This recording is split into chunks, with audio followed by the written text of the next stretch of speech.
Now we'll be talking about overlay analysis, and that is fundamentally the analysis of those layers that overlap or intersect with each other. In this case, we have highways and a buffer on the highways, and streams and a buffer on the streams, and the overlay is between those two buffers. You might ask this sort of a question for where might road salt impact streams? Because you'd be looking for areas that are close to streams and close to roads which receive salt.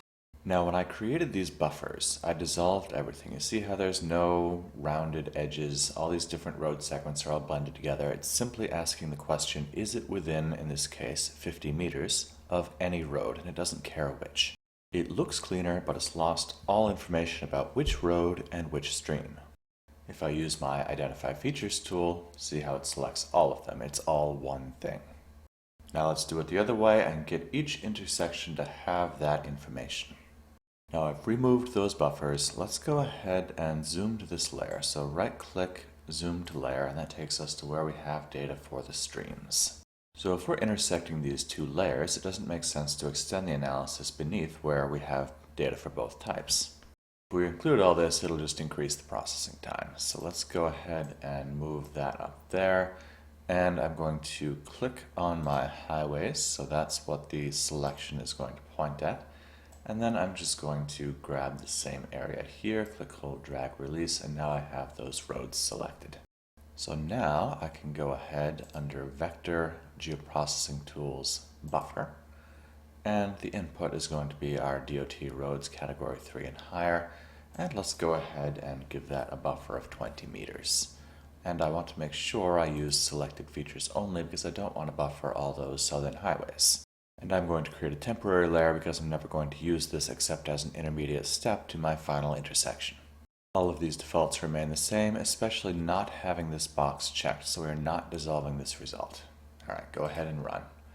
And you might see this gets hung up on 99%. It didn't this time, but sometimes it does. If it gets hung up there, just take a break, grab a snack, and it should be done pretty soon.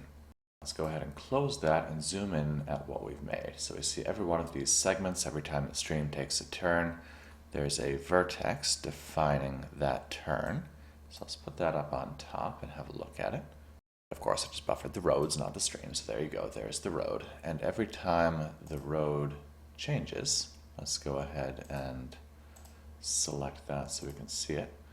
Every time there's a new segment of road, there's a new segment of buffer.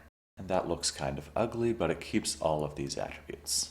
And that's exactly what we want. So let's go ahead and right-click on that, zoom to layer again, and now let's buffer the streams. So Vector, Geoprocessing Tools, Buffer.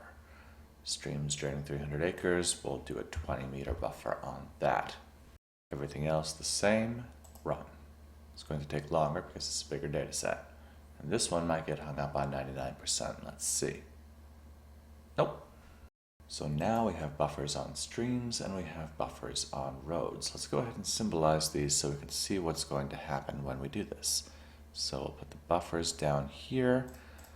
Let's change this. I'm going to change that. That's the buffer for streams. So I'm going to make that blue. And I'm going to set the opacity on that pretty high. Okay. Okay. And now likewise, I'm going to do this for the roads. So double click, change that simple fill. I'm using red for the highways, so I'm going to use red for its buffer. And again, the opacity. Okay, okay. So now you can see the visualization of this overlay analysis. And you can see as this road turns, there's a lot of segments and therefore a lot of buffers. And that's okay, we'll deal with that later. Right now, we want the intersection itself. So, Vector, Geoprocessing, Intersection. Click. And here I've been a little sloppy. I could have named that buffered streams and buffered roads. So I have to make sure that I get both buffers. So this one I've selected the top one, and this one I've selected the second one. Let's go ahead and run. Think, think, think, think, think, think, think, think, think. Very good. Close. So now everywhere we have an intersection of the streams buffer and the roads buffer, we have this new intersection of both that is showing in green. And we can look anywhere a stream might intersect a highway and see that same thing. And now if we select the layer in the Layers panel and then use our Identify Features tool, we can click on any one of those. See, the town name is Masardis. It is a state highway, and that is Route 11. And we can also see that it is grid code 4, meaning a fourth order stream. Let's back up and see what that means. I'm not sure if we've discussed this before, but a first order stream is where it first becomes a perennial stream. So this is a first order stream. And this is another first order stream. Where those two first order streams come together, we have a second order stream.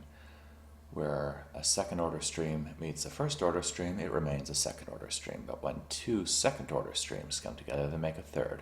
So we see first and first make a second. First, first, there's a second by here. When these two come together, they make a third order stream. Where two third order streams come together, we have a fourth order stream. So this is a fourth order stream. It's a larger stream. So we have a fourth order stream intersecting a state highway.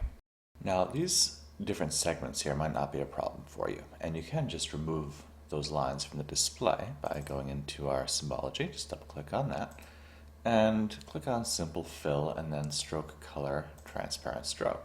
Okay, now they're gone. And for the task at hand, that's what we want. So we want to be able to still have that information. We don't want to dissolve that and make it go away like we had at the beginning of this video, where it was all just one block, where is it within these distances or not. We want to have that information, especially because sometimes you have different things going on within that buffer. We have this smaller first order stream here and this larger second order stream here coming together just upstream of the road. So now what we can do is open up the intersections attribute table, open attribute table, and we can write queries to select the kinds of intersections we want. So maybe we want higher grid codes, higher stream orders. So let's go ahead and open up our query builder here, intersection, select by expression, where grid code greater than 3 and where jurisdiction is state highway, and we have a jurisdiction abbreviation, which makes this easier, so STHW, so juris, I'm gonna spell it right, juris abbreviation, like, single quotes, state highway, select features. So now we have this set of code here, which we should probably copy and paste into our notepad or some other text editor, just so we have it in case we need it later. So there's that. Close that, and now we have this selection of all those places where both of those things are true. Remember, the AND statement has got to be this and that, not this or that, where it could be over order 3 or state highway. That would be a very different selection. So let's uncheck those and see our intersection. And of course, this is not displaying very well, but let's go ahead and actually export those selected features. So save features as, only the selected features. I'm going to plop that into here and call that order 3 or order 4 and higher, state highway. .shp. And now why am I saying order 4 and higher? Remember, in our code we have greater than 3, not greater than or equal to 3, greater than 3. And this is either 3 or 4, there's no order 3.5. So it's got to be 4 or higher to be in this data set. Okay, okay, and here we are.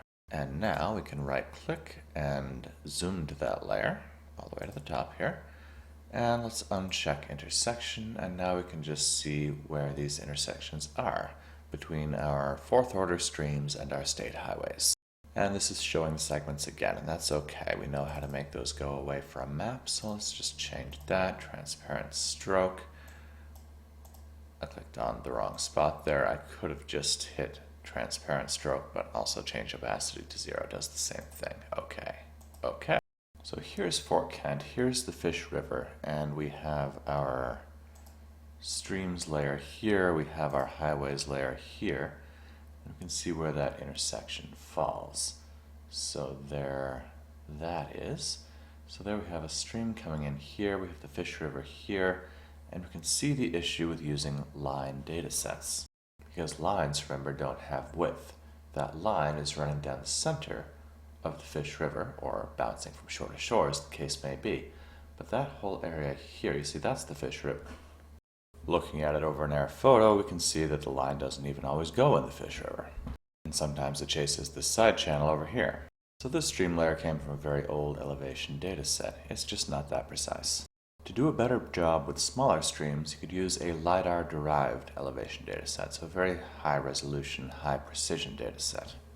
Or you could actually trace the boundaries of larger streams, creating a polygon feature, which you can then buffer and do exactly the same analysis with.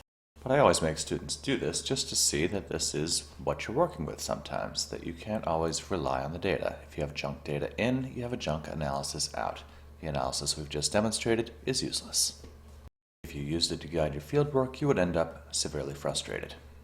The analyses we're going to start getting into are very powerful, very useful, but they absolutely depend on quality data.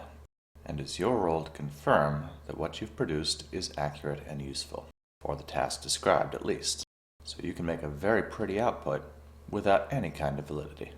Always watch out for that when you're working with GIS. And remember that all of this ultimately connects back to the real world. And even your most recent air photo may not reflect reality. A lot of this bank went away in a flood the year after this photo was taken. So the real skill is being able to use all of these analyses and connect them to the real world, meaning you have to be up to date on your knowledge on the ground. That means being able to connect field observations through GPS points or other means to the GIS platform. You might be able to sketch that, you might be able to find a tree that still remains and estimate the arc of the new bank, or you might do a formal survey if you really need to know exactly where that is. In any case, once you have data you're confident in, then you can ask the questions, then you can use the powerful analyses and produce very useful outputs. Always remember that GIS is meant to inform decisions. It is not an end unto itself. It connects to reality. It helps you do your job, it helps you maintain records, it helps you analyze situations. You can use it to explore relationships between different kinds of data, but those data have got to be accurate.